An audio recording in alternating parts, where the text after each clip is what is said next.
Hi, you want to give the I'm perfect. cushion? You want to give him the cushion? Yeah, actually, you can have the cushion.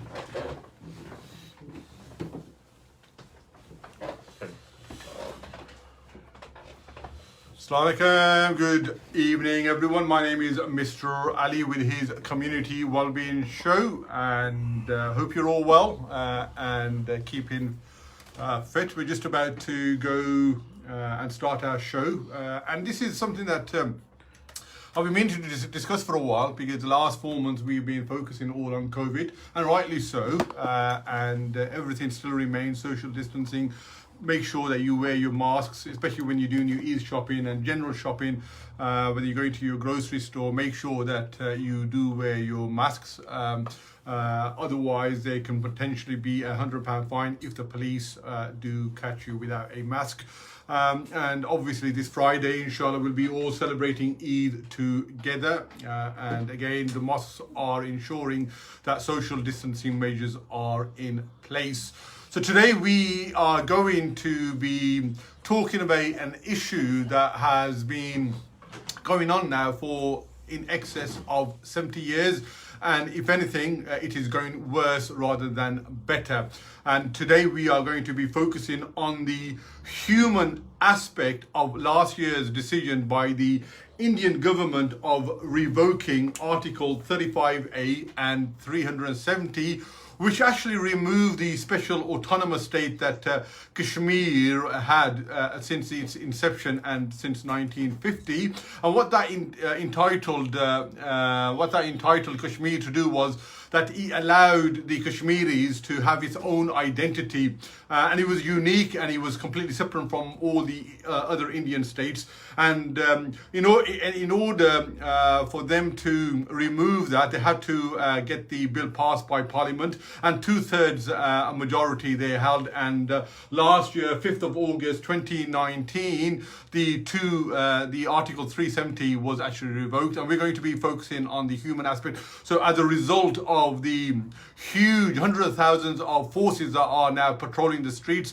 the fact that young children aren't able to go to school, the fact that there's no recourse in the local and the national courts, there's no United Nations army there or observers to talk about and highlight the human abuses that are taking place on a regular basis. The fact that the Wi-Fi, the broadband, the journalists aren't able to operate is a real worrying sign. And because of this blackout, it's very hard to find out what is really happening. And today I have the pleasure of introducing someone who has close family connections in Maqbuza in Indian Kashmir, and he's going to be sharing their story. So this program is all about giving them their voice. So first of all, welcome Brother Liaqat Loan to the studios of Radio Aapki Awaaz. And it is a sad state of affairs, but before we actually go to the human aspect, obviously I've sort of briefly highlighted to the listeners about what happens when you revoke Article 370, but in your own words, just a bit of a sort of a 3-4 minutes, just a bit of a dialogue really in terms of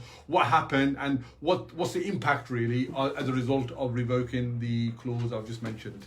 Okay, first of all, Brother Ali, thank you very much on behalf of 20 million Kashmiris living in Jammu Kashmir state for Aapki Awaaz Radio to raise the voice of voiceless Kashmiri nation. You have raised a very valid point in terms of Article 370 and 35A. The abrogation took place 5th of August 2019. These two articles give a special status to the Jammu Kashmir state with their accession to India, which happens in 1947. Now, after this abrogation, when Modi government did this abrogation, yes, they introduced their own laws, and what happened to the Kashmiris afterwards, I can give you an example of the COVID-19 yes, lockdown which you and me experienced here in the streets of United Kingdom. Yeah. Luckily, we did have all the facilities towards the medical assistance, food and shelter. But being a Kashmiri, me, myself and the rest of 70% of my family living in yes, Srinagar and Jammu, they don't have those facilities to go to the hospital, to go to the market, to get the food. They can't send their children to the school, not only because of the COVID-19. Long before the COVID started, they could not send their boys and girls to the school because of this inhuman act which took place on 5th of August. Sure. So when I say lockdown, the lockdown which we experienced here in the United Kingdom was totally different in the streets of Srinagar. Yeah. I can give you an example. There was Please. complete lockdown of internet, complete lockdown of food, complete lockdown of all the health services. The pregnant woman cannot go to hospital to get the medical assistance. The elderly patient, they cannot get their treatment. And all food shortages make those vulnerable Kashmiris to live under the complete siege of. And on top of that, not only the COVID-19 was covering the Kashmiris, but there is more than 1 million army present in Kashmir. Every one Kashmiri has 8 soldiers standing on his head. So one Kashmiri, Indian occupied Kashmiri versus eight armed, heavily armed forces. Heavily armed forces. Wow. This is the worst example in the world, in this civilized world. So how can a person can live? Like first time when I spoke to my family in Srinagar was after 3 to 4 months after this lockdown, and the only 2 minutes talk I can have with them was, okay, we are okay, and they told me in my mother tongue that I have 2 policemen on my right and left. Wow, really? So I can't tell you more than that. Thank you very much. Goodbye. This was the conversation I have with my relatives. Thank you, brother. We are going to come on to the human aspect, but I think rightly so. One of the listeners, Brother Ashik, has said it is not Indian Kashmir, it is Indian occupied Kashmir. So I think, yes, absolutely, we agree to that. Before we get on to the human aspect, in terms of before the 5th of August 2019, Indian occupied Kashmir had a special autonomous status given to it in, I think it was 1950s. And as a result of removing that, so, apart from defense, apart from, business, international business, every other thing, whether we were talking about education, whether we're talking about, preservation of the Kashmiri identity, whether we're talking about jobs, whether we're property, these were all under their control. They could sort of preserve that. They could, make legislation in order to prevent anyone else coming in and taking those jobs, property, in order to preserve their status.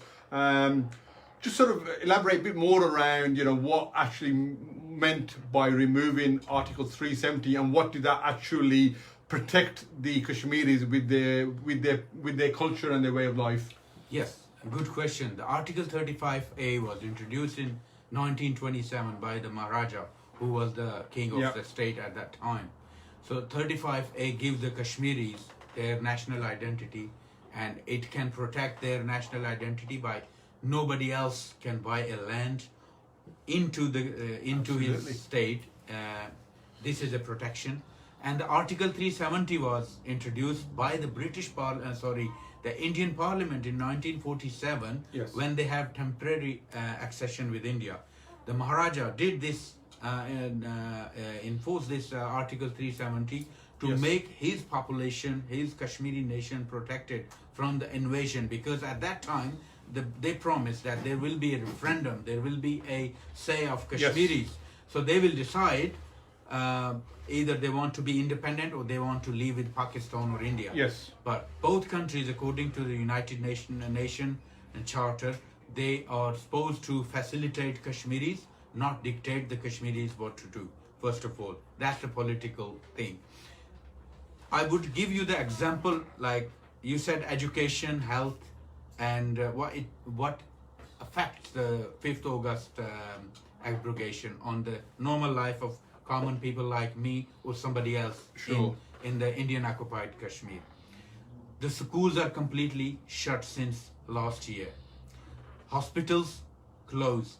The Kashmiris, they have only their main income resources, trade of fresh produce, mainly apples, and tourism.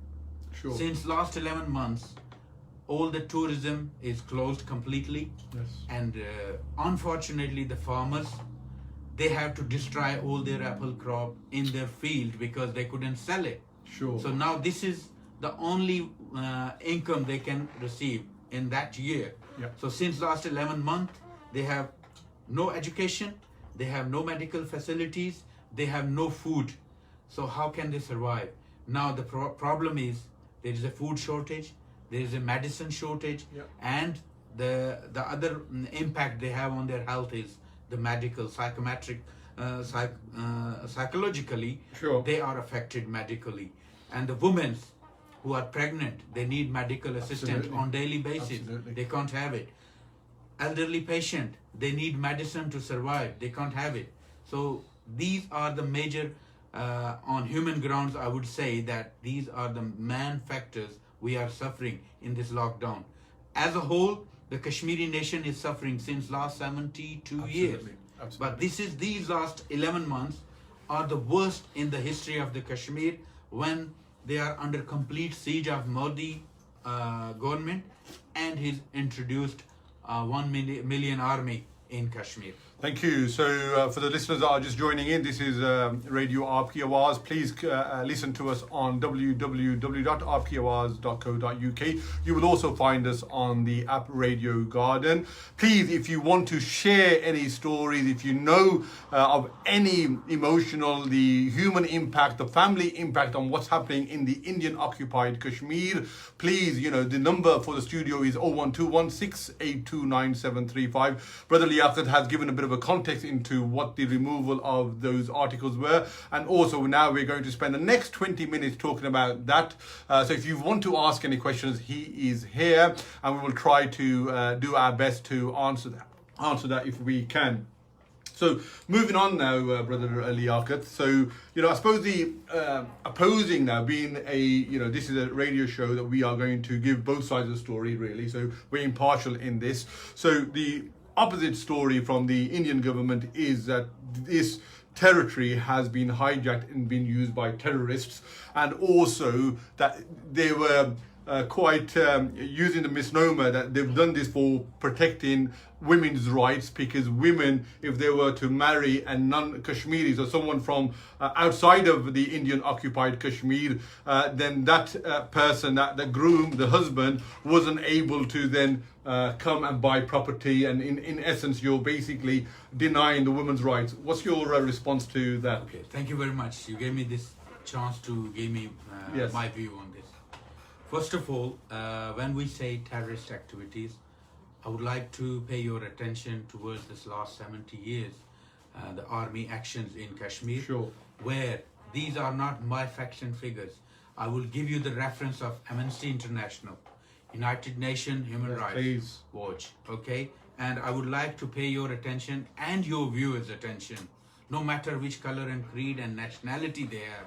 They need to go back to the United Nations website and read the report of Human Rights Watch 2018 and 2019, where they have summarized how many human rights violations has been occurred in Indian occupied Kashmir. More than 10,000 people have the mass grave. Their loved ones don't know where they are. More than 1,000 innocent children have been the victim of pellet guns, and these children are between age of 7 to 12.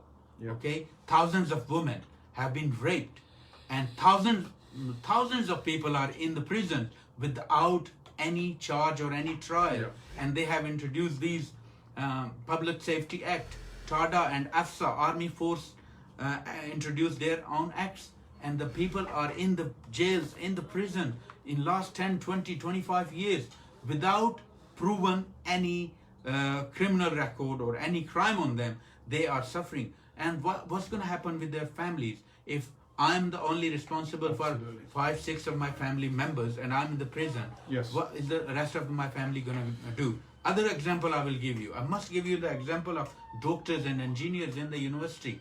They have no future. They have no future because if the army comes and kidnap my father, Yes. they rape my sister in front of me, what option do I have left to do? Definitely, the violence is the only option I will go through. If the Indian government wants to stop that Yes. violence in the streets of Srinagar, they must stop the violence on the innocent people of Jammu and Kashmir state.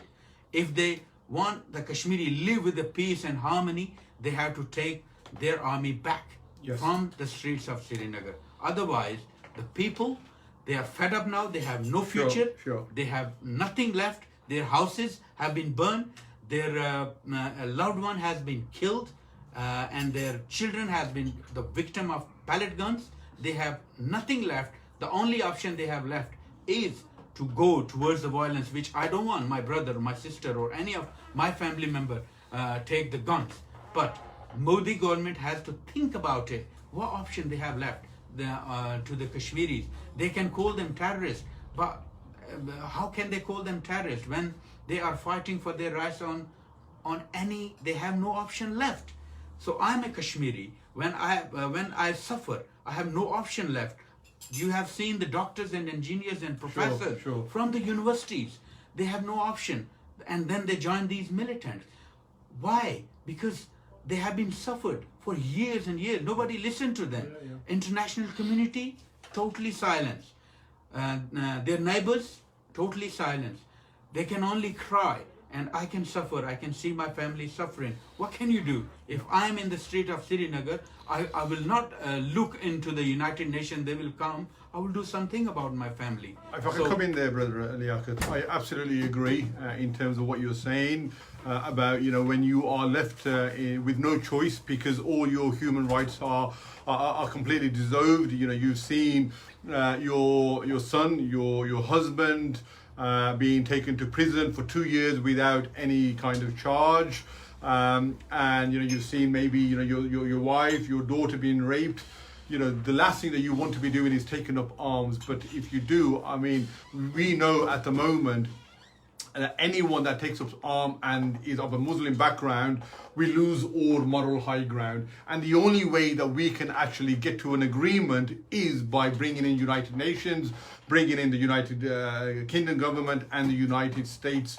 And if India keeps on saying that these are Muslim terrorists, these are terrorists, it is very hard for us to have the moral high ground. So what's your thoughts about, for those people that are sort of labeling that these are Muslim terrorists, these are terrorists, how are we going to get these international partners like the Presidents Donald Trump, Boris Johnson and the United Nations to come and fight for our cause? Okay. First of all, we need to understand that Kashmir dispute or Kashmir issue is not a religious war. No. It's the war of human rights violation. The Kashmiris are fighting for their basic rights. Sure. There is no fight between Hindu and Muslim. No. Kashmiris have Hindus, they have Sikhs, they have Muslims, they have Christians, they have Jews living together.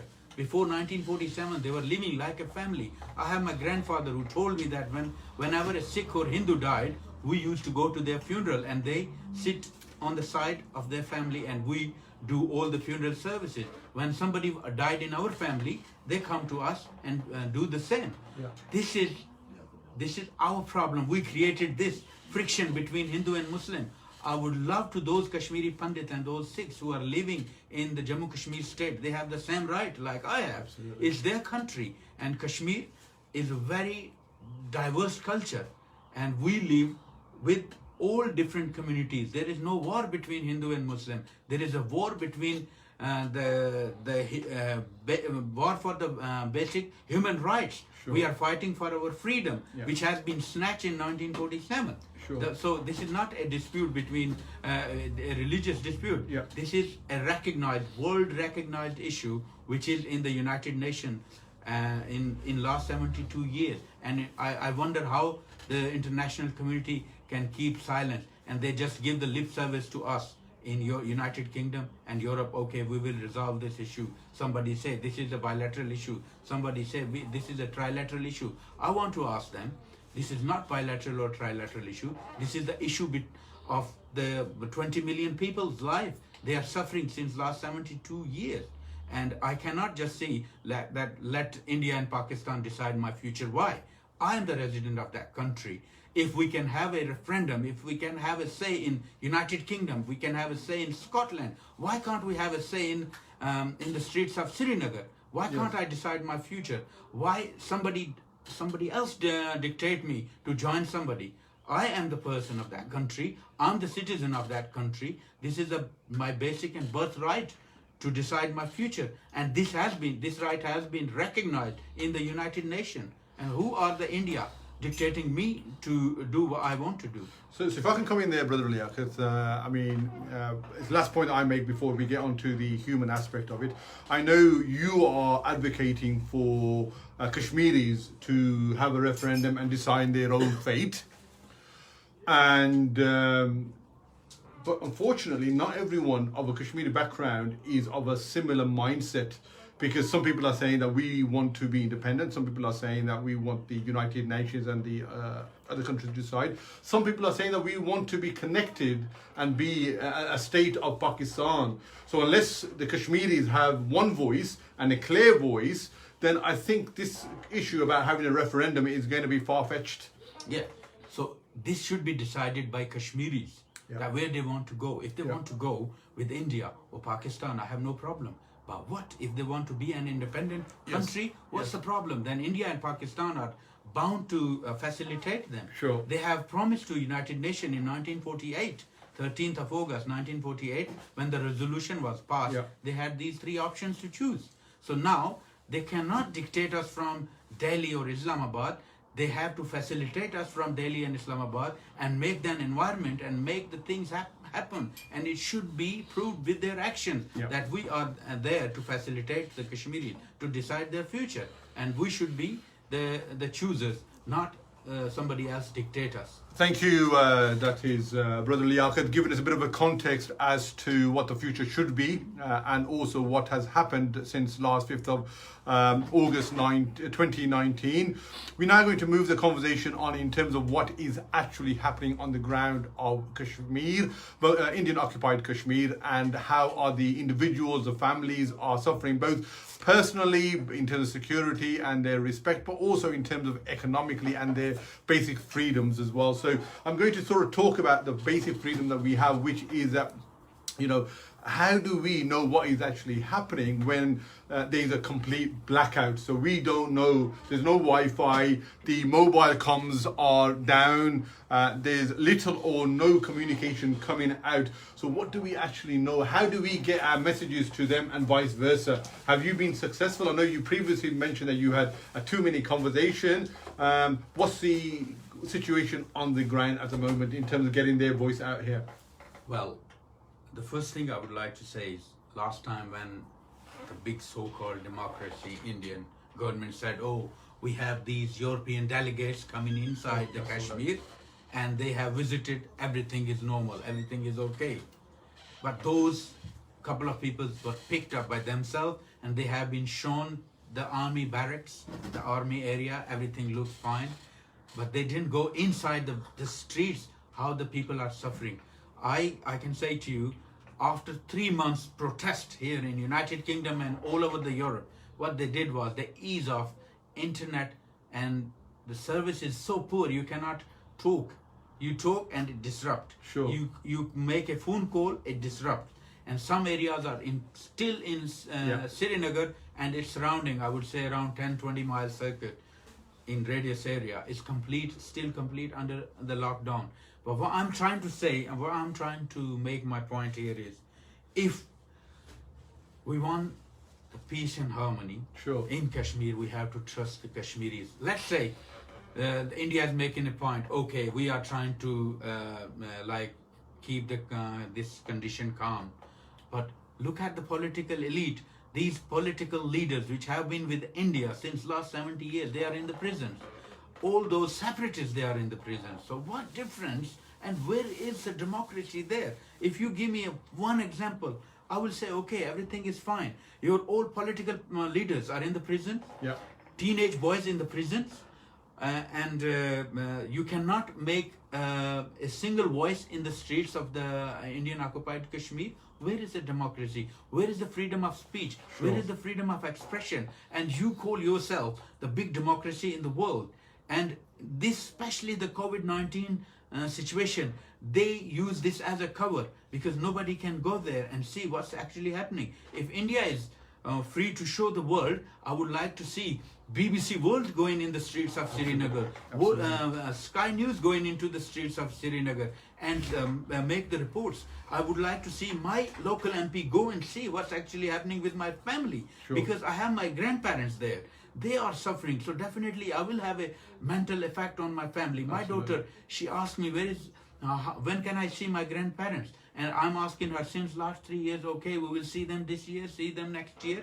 See, if you feel our feelings, if the world can see the Kashmiri feelings, who are the voiceless, who cannot raise their voice, they've been called terrorists, they've been called separatists, they've been given too many titles. Yeah. But what I sum up with a one sentence, what we like is just the freedom of speech, freedom of expression, and free our country so we can live with our own will.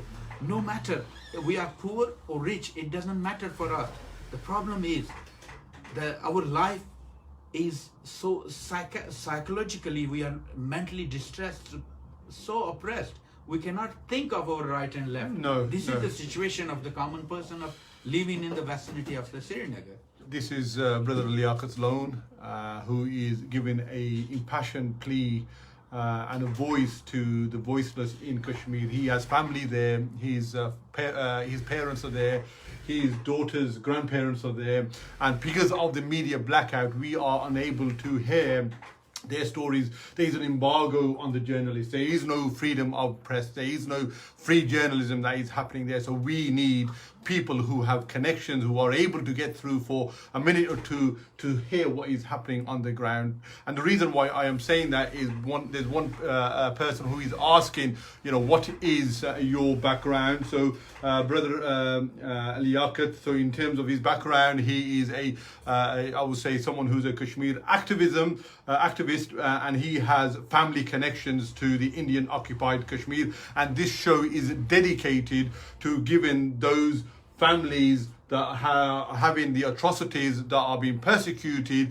giving them the voice firsthand. So that is today's show. And next week, which is a part 2 of Kashmir, we are going to be going in detail with a very well respected uncle of mine by the name of Khurshid Ahmed CBE, who's going to be going into the legislative impact of revoking Article 37, 370 and 35A, and what we can do in order to make the changes. But today is all about, families and the human aspect of last year's revocation by the Indian government for the people of Kashmir. So we talked about journalism. We've talked about the lack of Wi-Fi and broadband in order to get the messages out there, and also the fact that there's a black spot. So there's no sort of 2G, 3G. Forget 4G. There's no 2G or 3G at all. I'm now going to move the conversation on to what you said earlier about the economic aspect of this lockdown by the Indian government. So we know in order for any area or any region to succeed and for their prospects to be improved, you need to have something to produce. You need to have some sort of a service industry. As a result of this lockdown from last year, can you tell us a bit more about how people are surviving, how people are getting their income, and what's happened to their family businesses, to their farms, and so on, please? Okay, good.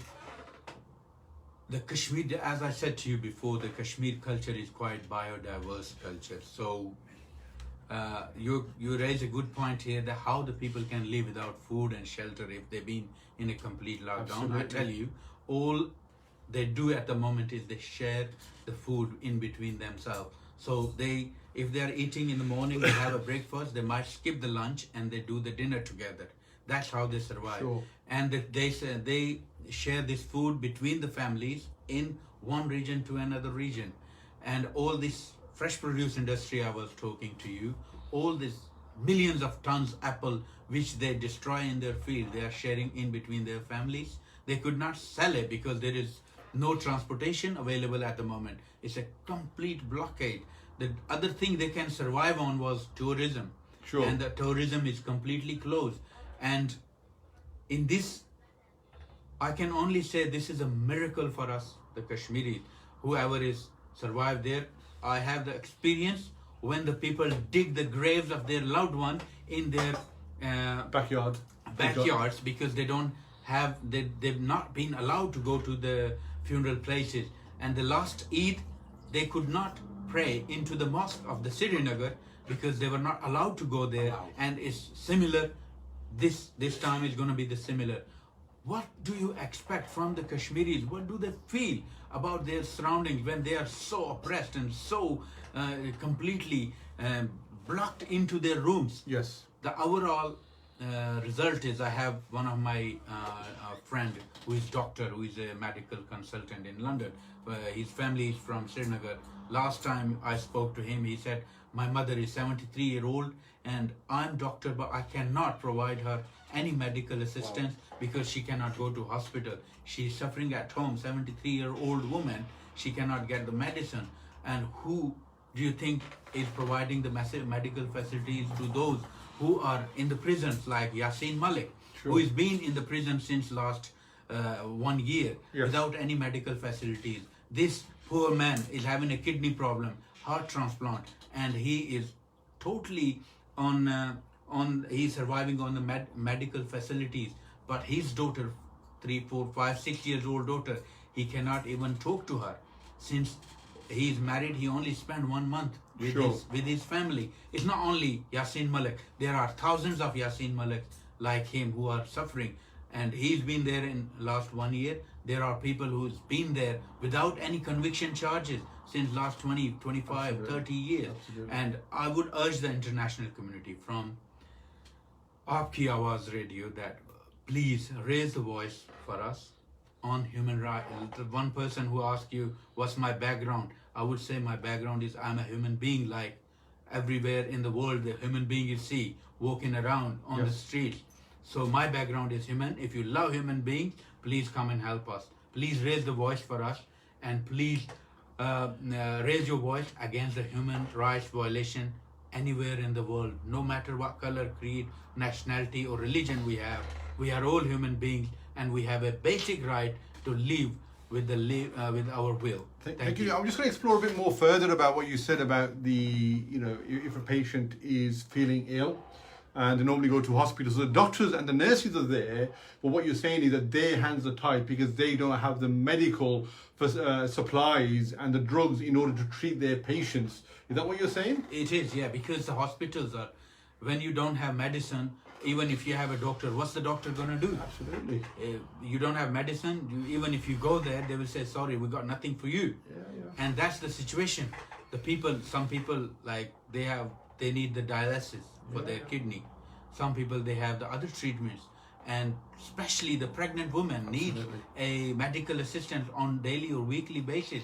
They have nothing. And I can prove you with the evidence that some women, unfortunately, they died during their pregnancy because they couldn't have those medical assistance provided to them. And I call myself a big democracy in the world. When the internal situation is this, I do not allow anyone to come inside, and I block the Facebook for anyone who is asking for freedom. I block the YouTube channels. Absolutely. And I call myself a big democracy. That's a shame. I should rethink twice before I call myself a big democracy. in the world. Thank you, Brother Liaqat. So we've talked about quite a number of things that are happening in the Indian occupied Kashmir.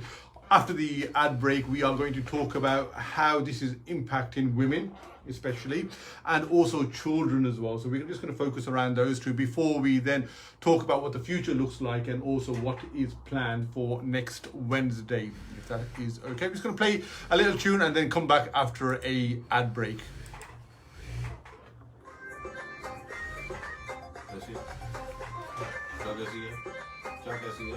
Jamash. Yeah, Janab.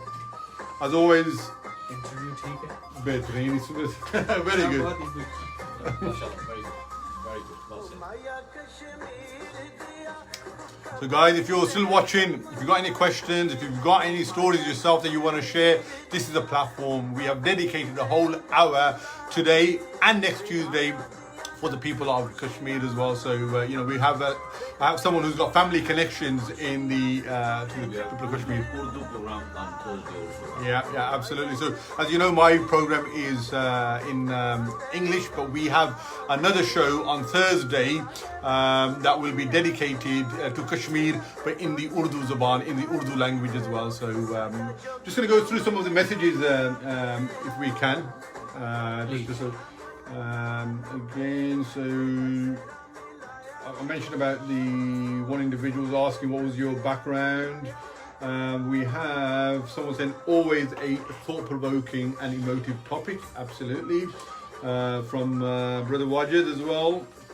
A passionate topic for many from the Kashmir region. Kashmir needs a united voice. Too many people with hidden agendas in different directions for their own, pulling in different directions for their own purposes. Absolutely. Brother Ash, you will never get results until we sort our own agenda out here first. Absolutely. United front is our only hope. That again is from Brother Ash. Zubayda, Sister Zubayda, mashallah, great work, Liaqat brother. And again, on the 5th of August, there are 2 protests on the same day in Birmingham. Should they have one protest? What are your views? So we will get Brother Liaqat to answer that in the last 10-15 minutes of the show, because I still think we want to talk about the emotional and the human aspect. So again, this is about yourselves as well. Please get in touch. The phone number is 0121 682 9735. We're just in an ad break at the moment, so we're just having a lovely cup of tea as always, courtesy of Brother Ikram as well.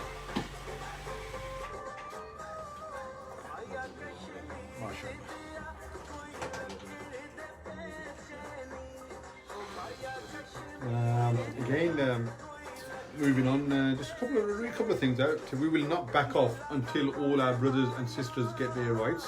From Sister Zubayda, Brother Ash, all protest for photo shots and for their personal issues. Okay. Thank you, Brother Ash. Brother Ash, please, if you want to dial in, the number is 0121 682 9735. This is a topic I know that you're really passionate about. You know, let's get you on the air and let's hear what you have to say. And you find another one. Everyone wants to be leaders and mess issues of Kashmir. Muhammad M. Khan, thank you for doing in English great work, brother. Thank you. And I think it's important if we want to get the message out to our young brothers, sisters and nephews who are born and bred here. And I think if we are expecting them to be as passionate as someone like Brother Liaqat, they need to be informed. They need to know what's going on. And unfortunately, far too many of us are fighting for the Uyghurs, the Burmese, and for the Palestinians and the Syrians and the Yemenis. But little of a generation are talking about and protesting about Kashmir, which is where their roots are from. So and I think we have a duty to share that knowledge and increase the awareness, certainly among the younger population as well, that are born and bred in this country. So I think, we'll move on. So hello and welcome back to Community Wellbeing Show. My name is Mr. Ali, and today we are dedicating the show to the human and the emotional aspect of the suffering that is taking part in the Indian occupied Kashmir. And who better than someone who has family and personal ties to Kashmir. Brother Liaqat, once again, welcome to Radio Aapki Awaaz Studios. The first half an hour was talked about the impact of reversing Article 35A and 370, and also what happens when you have a largest democracy such as India, when they put an embargo on journalists, when there's a blackout when it comes to media as well, and what happens when you put people in jail without any kind of recourse for more than 2 years as well as the economic embargo that is happening to the people of Kashmir. We're now going to move the debate on now and focus on the women and the children as well. So first of all, starting with women, we know in your earlier conversation that the women, our sisters in the Indian occupied Kashmir, are regularly taunted, are regularly verbally abused, are regularly beaten, but also unimaginably they are raped without any kind of recourse as well. Sometimes this is used as a weapon of war in front of their sons, in front of their brothers, in front of their husbands as well, something that is really unimaginable. So please, if you could just talk about what is it like for a woman to be living in Indian occupied Kashmir? As I mentioned before, they don't feel safe, they don't feel comfortable, especially when the army raids happens nighttime and they take all the gentlemen to the prison. And I can give you an example of Kunan Pashpura, please, where 300 women were raped by Indian army. This is the worst example in the history, and Amnesty International quoted it, and Human Rights Watch quoted this Kunan Pashpura incident. When was this? It was in 2010 or 11. I don't know the exact date. Sure. I do apologize. But that's what happened. 300 women were raped in one night in the village called Kunan Pashpura in Srinagar. Yeah.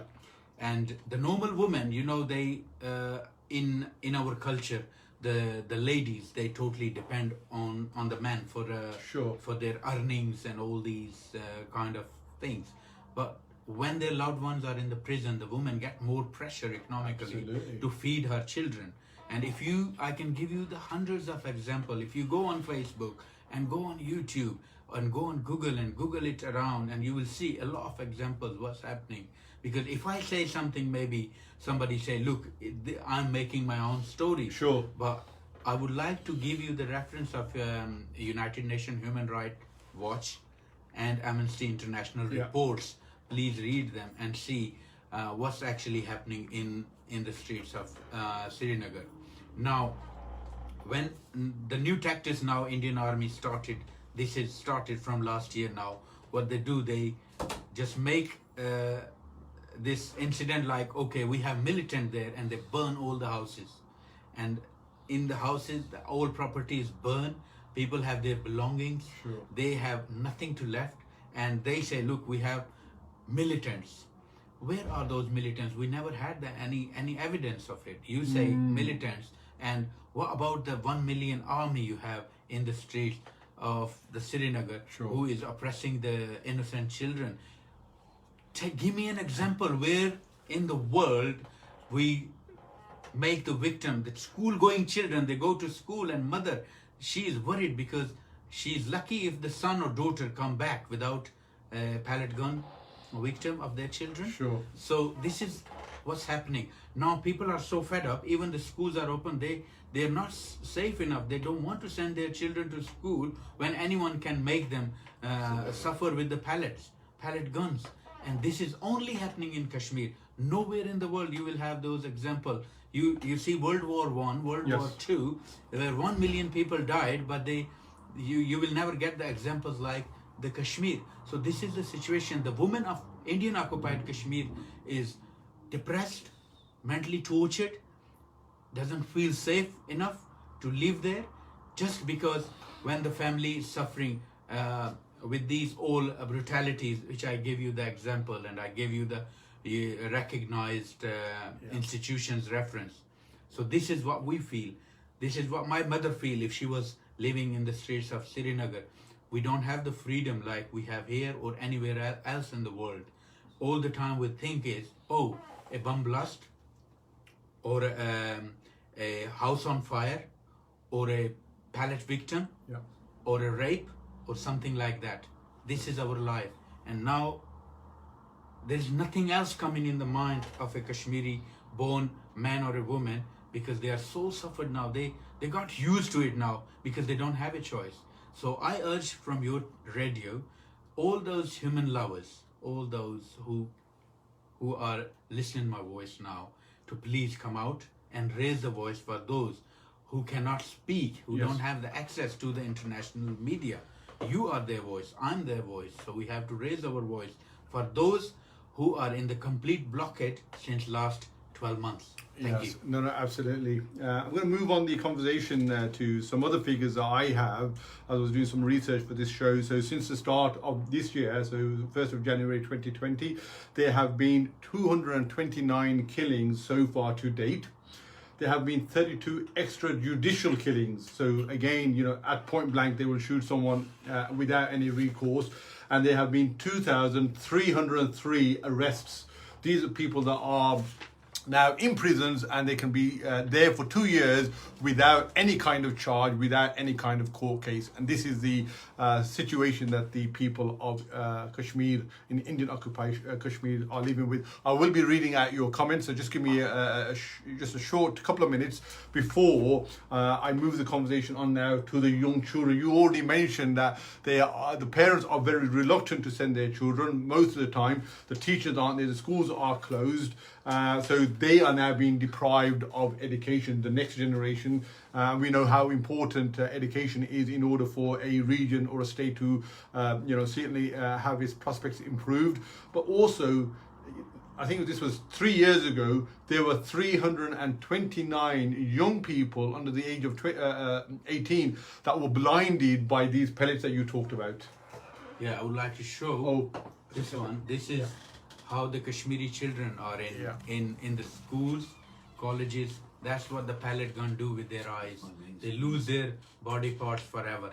And this is totally, I give you an example. If you see, 1,000 children blinded by the pellet guns, 10,000, more than 10,000 enforced disappearances, 10,000 and more than 10,000 women being raped, and 98,000 plus killings happened in last 30 years in Kashmir. So now what's the outcome? The outcome is, the only solution is the talk, not the gun. Yes. From both sides. Yeah. So I urge the international community and the national community to bring the both atomic powers on a table to talk about those 20 million Kashmiris to have their say. That's the only solution. We have wars, nothing happens. We have all this last 72 years, India and Pakistan grabbing on Kashmir, but nothing happens. What happens? Only the Kashmiri suffers for their loved ones. They lost their loved ones, they lost their property, they lost their lives. Yes. The only solution would be the international community must bring both of these atomic powers on the table and talk on Kashmir. Otherwise, my concern is, if it goes beyond the control, then whole the world will suffer like us, and I don't want to see everyone suffering like us. I urge the international community, act now. Thank you, Brother Liaqat. And we've now coming up to 45 minutes into the show. And as always, I did say that we are now going to open up the airways. So the first, 3/4 of the show, it was all about the human and the emotional aspect. Now it is, whatever question that you want to ask myself or Brother Liaqat, please ask away. With regards to the two protests, we will come to that. I'm just going to read out a couple of comments before we do. From our regular viewer, Steve Lawrence. Also, many white British people need to know the history, and I think it is not known, and therefore they say nothing as they want to. I don't know if you remember, I was at a function with you last year where I actually said the same thing. I know we have these protests. You telling me and me telling you about what's happening in Kashmir, it's little or no impact. We need to get this message to the white indigenous community, because they believe in human rights. They will be our voice. They will take this all the way to 10 Downing Street. And until we do that, nothing will happen. So that was just one point. I'm not asking you to respond, but just to make that point. Brother Wajid, we need to get young people to come forward and take up the cause of Kashmir with the same passion shown by those fighting for the cause of Palestinians. And brothers need to do more programs in English and motivate people on and our young brothers and sisters on issues of Kashmir. Sajid Nawaz Khan, India is a terrorist state and military occupation in occupied Kashmir. So one of our listeners said at the start of the program that there are too many people with a vested interest with their self agendas. I'm going to put that. Is that why Kashmir isn't being solved? Because people are there for their own selfies, for their own motivations, for their own egos. I will never say that we are goody-goody. I would take that responsibility and the accountability being a Kashmiri and being a political activist. We must stand united on one cause, which is freedom of our country. Yes. We have confused the international community, unfortunately, and I myself make accountable for that as well.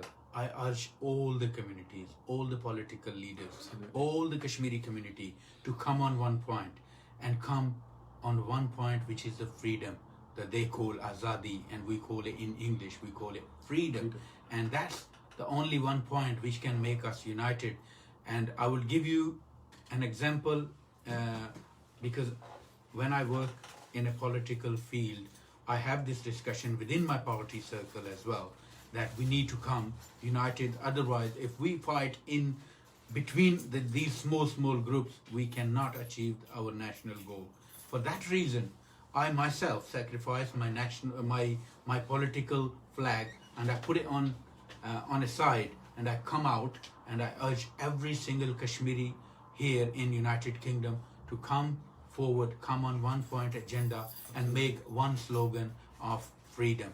So that's why wherever is my responsibility and accountability, I have no problem to make an improvement. If we have done something, that's our failure. But there is no end. We can start. If your daughter or your son, which my niece or nephew, can lead me, I have no problem to go on the back bench and lead them. If our children can go and start the Palestinians campaign, why can't they start the Kashmiri campaign? Absolutely. I urge all the young boys and girls, please come forward, and we are happy to make you the leaders, and we can follow you in the universities, in the colleges, in the community. If we can be councillors, we can be lords, we can be MPs, why can't we can lead our nation on one point agenda? So on a political side, I will say yes, we are responsible for this division and we shouldn't be. And for that reason, I give you an example that we have all parties meeting with regards to all these problems, and we made a decision that from now on, you have seen in last 2-3 years, all these protests we done here in United Kingdom, we done on British Kashmiri Forum. Yes. So any person who belongs to that Jammu Kashmir state has the right to raise their voice.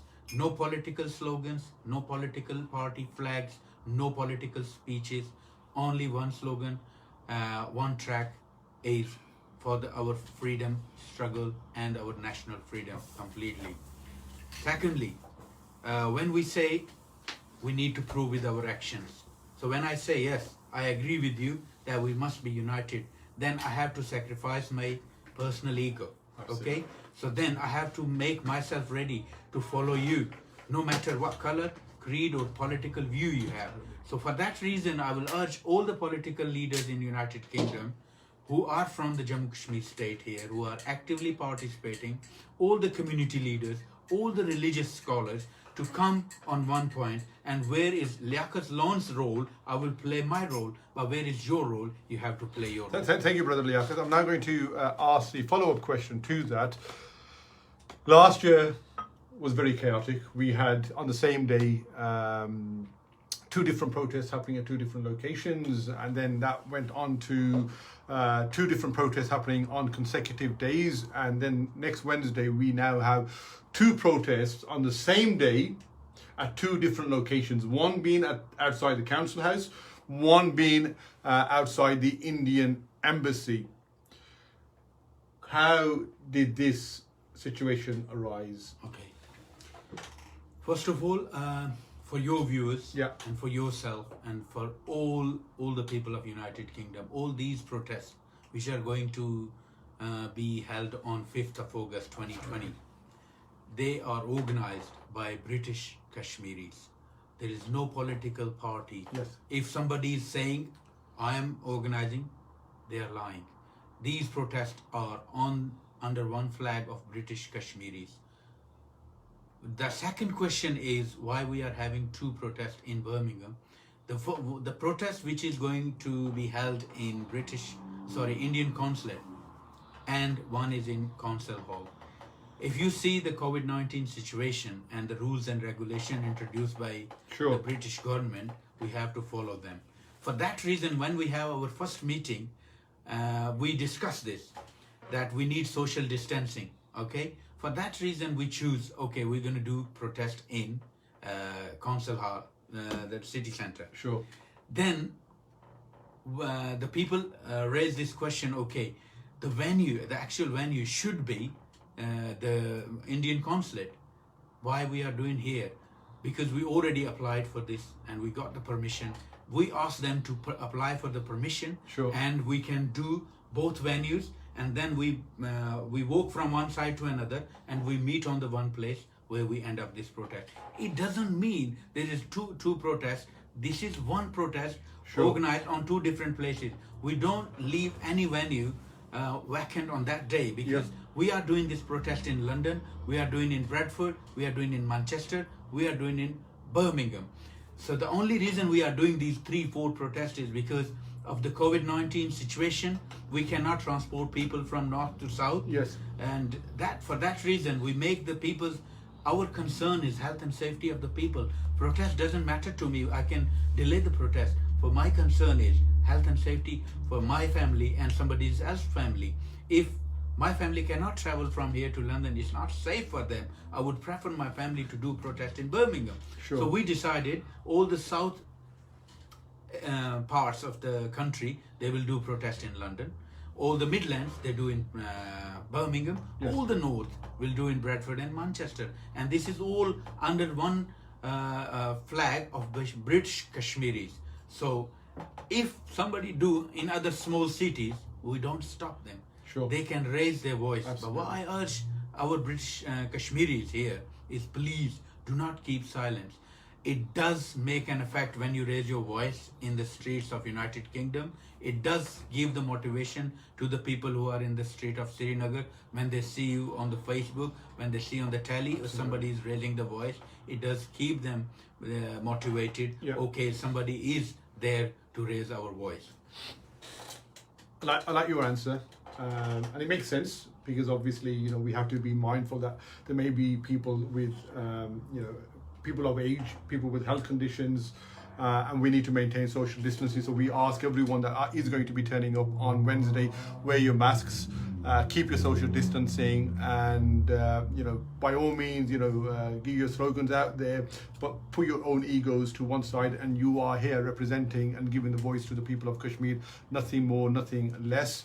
And the plan is for if someone wants to go to outside the council house, feel free to do so. If they want to go outside the Indian embassy in Birmingham, they will do, and they can do so. I like what you're doing. That there's no disharmony there. You are talking about a united front.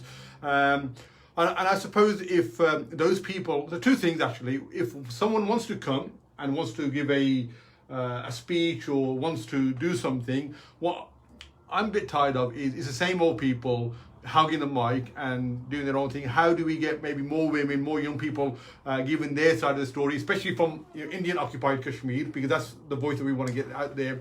And secondly, was for those people that aren't able to go there, maybe because of work or because they are shielding for whatever, what can they do by staying at home? How can they get involved? Very good question. I would love to answer this question. If somebody cannot join us, please, you have access to internet, you have Twitter, you have Facebook, you have Instagram, you have WhatsApp. Click share, raise your voice, tweet on the Twitter. We stand with Kashmiris. Kashmir needs attention. Sure. You can make your voice heard even sitting on your bed. If you are medically unfit, you are in quarantine, you are in isolation, you can still be part of our protest. Whoever are whoever is joining us on the day of protest, I must say, please come with your masks. I show you here. Everybody, please. For us, your life is important, and the regulations are that we cannot go in the social gathering without mask and gloves. If somebody is there without mask, we might have to escalate them, or we provide them the mask. But I can't provide 5,000 people, every single person mask. Be responsible, be accountable for your action. I would request all the community, when they leave their home for the protest, come with their mask. And when they are on the protest venue, we do have volunteers, but they're not in thousands, maybe 20, 30 people. But if they're asking you to move and keep your social distancing, please listen to them. Keep your social distancing at least 1 to 2 meters, and you can make your voice heard. Secondly, who else cannot come to the protest, they can raise their voice from home through internet. And thirdly, the people who are asking about the community issues, all like you raised the question about speeches, especially when we make speeches between ourselves, is the term they use for the convert. You are trying to convert Preach the to the converted. converted. Yeah. I would love to hear a speech from somebody from an English community. Absolutely. Yeah, who talk about my issue. If I make a speech, you make a speech, and then this is just a political projection. I am against of it. So when we have our first meeting, we said, look, guys, we're not going to make any political speeches there. We will give a chance to somebody else who can raise our voice. If I have my local MP there, I would love to ask him to come forward and have his say.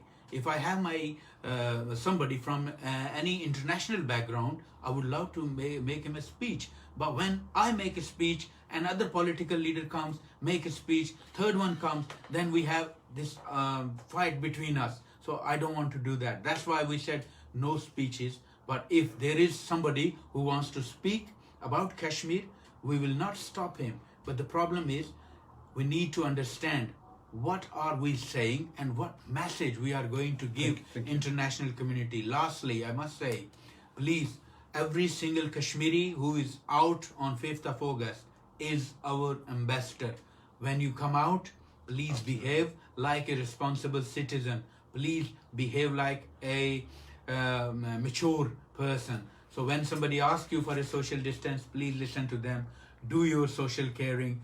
Do use your mask, and do follow the this country law and rules and regulation. Thank you. Okay, thank you. I'm just going to read out some comments, and they are going to be unfiltered, so I will read them as it is.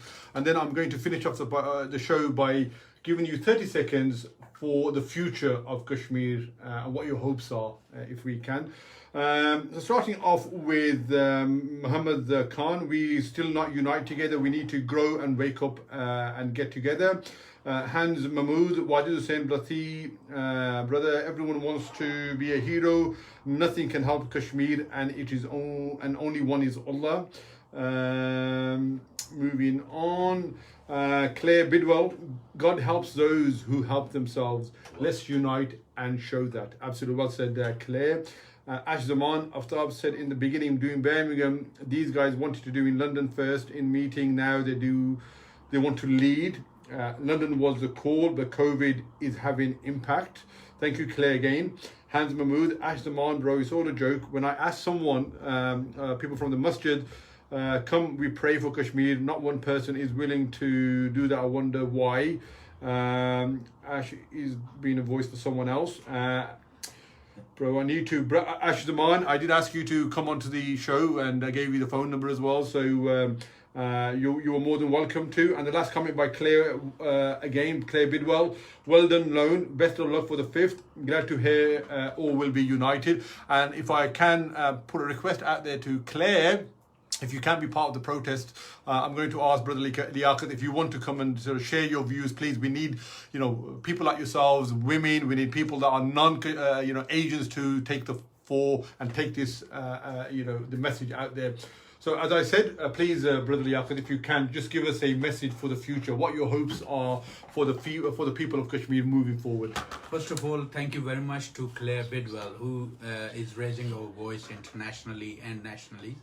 I already requested her on social media if she can attend one of our protests in Birmingham or London. If she can't, then there is a protest in Ireland, in the city of Limerick. Wow. On the same day. I can provide her the full address. She can raise our voice there. And even if she can't do with any of the reason, she can raise our voice from her desk using social media.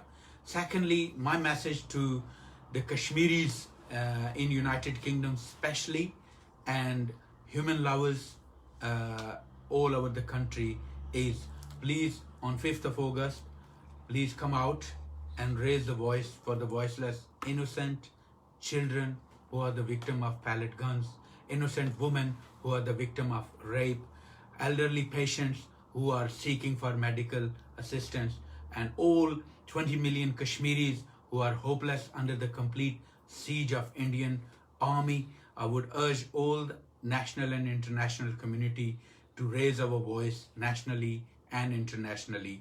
Thank you very much. Thank you, Brother Liaqat. I'm going to impose on Mr. Badshaw and Mr. Mirza. Ash, if you want to call into the show, 01216829735, you have 30 seconds because the next presenter is on, but I'm going to impose on them if I can, whilst I'm waiting for your call. I'm just going to read out some more. Claire Bidwell, well done, Lone. Best of luck for the 5th. Glad to hear all will be united. Ash Zaman, I was busy. Well, that's why I'm giving you 30 seconds. Steve, thank you for tonight. He has given me more of an insight, and that is Steve Lawrence. Thank you. And that was the aim of today's show. So as far as I'm concerned, the show was successful if we have got the message to the likes of Claire, to the likes of Steve as well. I'm off to Glasgow for mine, I think, next time. Again, absolutely. Thank you, Claire. Wajid, great program. Thanks to Brother Liaqat. Ali phoned me after the show. I'm more than happy. I will raise my voice on the street and all platforms on social media.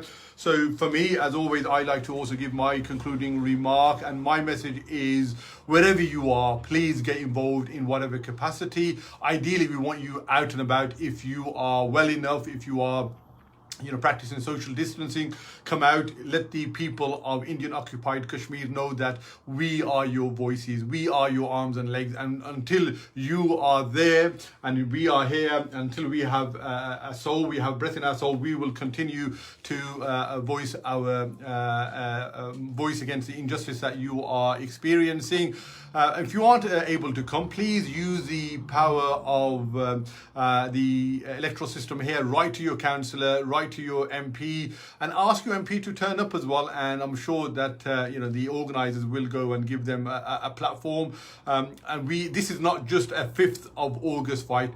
This is something that we should be doing day in, day out for all of the year as well. So on that note, this was just part 1 of my 2-part series on Kashmir. Next week we have Uncle Khurshid Ahmed from Dudley to come and talk about the intricacies of Article 35A and 370 and what's happened as a result of revoking, and what we can do in order to mobilize and lobby in order to get things moving, maybe with the elected representatives and on the international basis. So on that note, thank you as always for all your support, for all your listeners, and I look forward to seeing you next week. So God bless, look after yourselves and of each other. Thank you. Thank you, everyone. Cheers. Bye now. Bye. Allah Hafiz.